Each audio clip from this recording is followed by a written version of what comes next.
Substance abuse is a life-changing event that affects not only the addict, but also all of the family surrounding. In high school, one of my best friends got addicted to drugs, and I watched how it changed her life and also all of ours. It was devastating to watch one of my best friends go through something like this and not being able to really help her or change anything. With the correct tools and a better understanding of what she was really going through, I think I would have been able to help her better and not make it worse, because it seemed like every time that I tried to help her, it just ended up making things worse for her.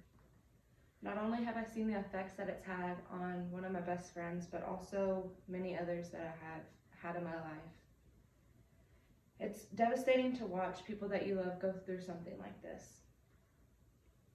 Lots of the people who suffer with substance abuse have watched the people close to them suffer as well. According to Addiction Center Last Access, September 18th, 2020, 21 million Americans suffer from at least one type of addiction, and only 10% get the treatment that they need.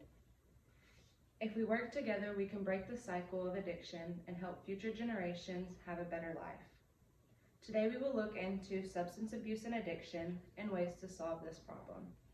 We will explore partnership to end addiction by looking at the history, second, its present programs, before finally discussing how to make a change. Let's begin by exploring the history of Partnership to End Addiction.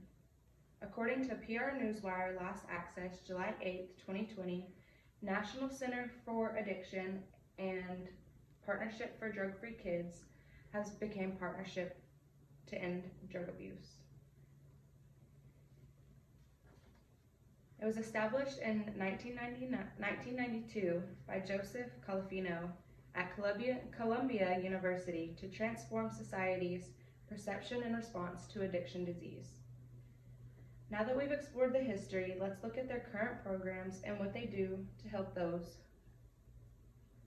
who are struggling. They help addicts and their families with rehab centers and support groups for not only the addict, but also the ones that support them and love them. According to the May 1st, 2004 article titled Surprising Truth About Addiction by Stanton Peele, addiction is a lifelong brain disease that even if you haven't had a drink in years or a little bit of drugs for years and years, it's a constant problem that you'll have in your brain, and it's going to be a constant battle. They use around $7,400,000 annually to help fund their work. This money is received from donations and funding partners. According to Drug Free's website, Last Access, September 7th, 2020, their future mission is to transform how the nation addresses addiction by empowering families. And they focus on how to advance their care and change culture by advocating for the ones that don't have the voice themselves. Now that we've examined Partnership to End Addiction, let's discuss how you can help. You can donate by going to drugfree.org. You can volunteer to be a parent coach to help the parents and loved ones get through this time. You can also be a nonprofit partner or a funding partner if you're financially stable enough to do so. Most importantly, let's talk about the issue that we have. Advocate for those who are struggling and be someone's voice.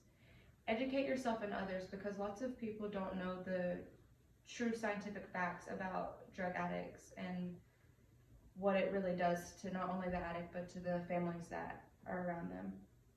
On Drug Free's website, Last Access, September 7th, 2020, Partnership to End Addiction states that teen substance abuse is the #1 public health problem in the world. If we can start to make a change now, we can make the world better for our future generations. Today we've looked at Partnership to End Addiction and everything they do to help those who suffer from this disease, or the ones that love an addict.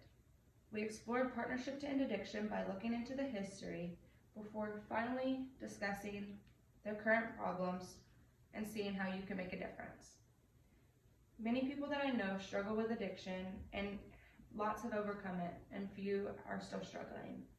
With the help of this program and the support of others that love you and the support of the program, they give second chances to addicts that don't think that they deserve or will have a second chance at life.